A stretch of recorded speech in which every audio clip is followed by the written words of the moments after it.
on a field. You know, a horse is pretty sensitive. A horse can feel a mosquito land on their butt in a windstorm. Every movement you make on a horse, there is a perfect position of balance that takes no energy from the horse. He doesn't feel like he's pushing you along with him or dragging you along with him.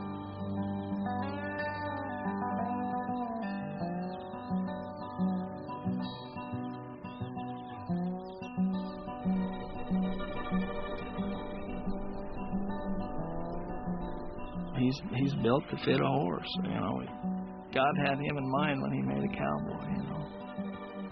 I've never actually seen him whisper at a horse, but I guess if there's a horse whisperer out there, it's Buck Brannaman. I don't know, you know.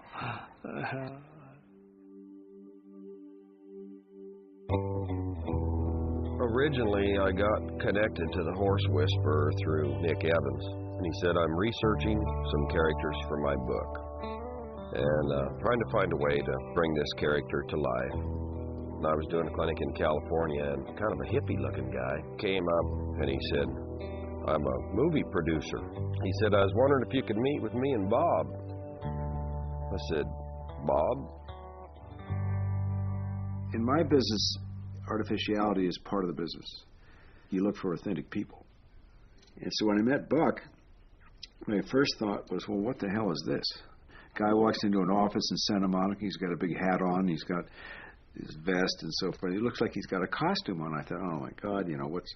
And his compatriot was with him in the same outfit. And I thought, oh, geez, what have I gotten into here?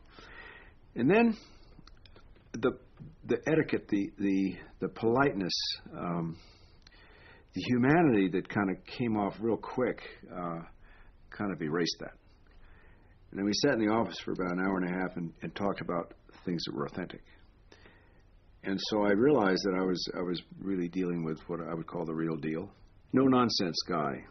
No nonsense, you know, whether with the animal or people.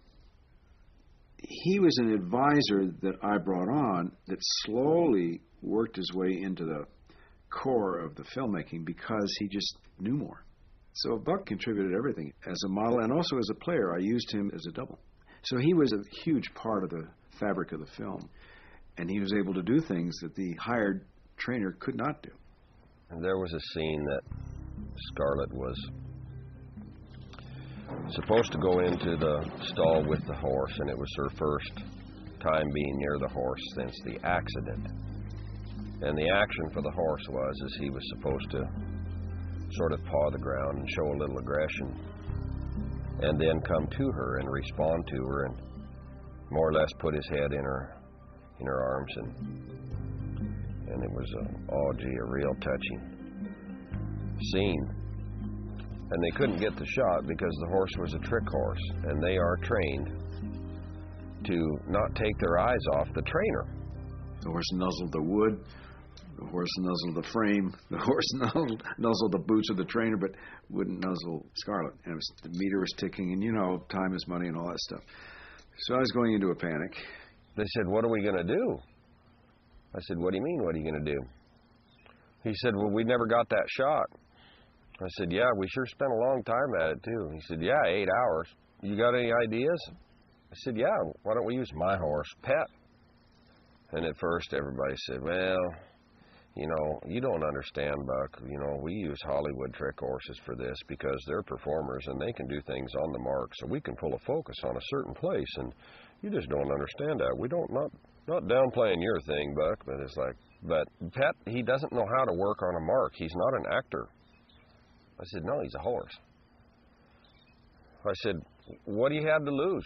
So I dinked around with my horse and got him where I could lead him by a front foot with a rope on him, and I got him where I could jiggle that rope and he'd paw the ground on the mark.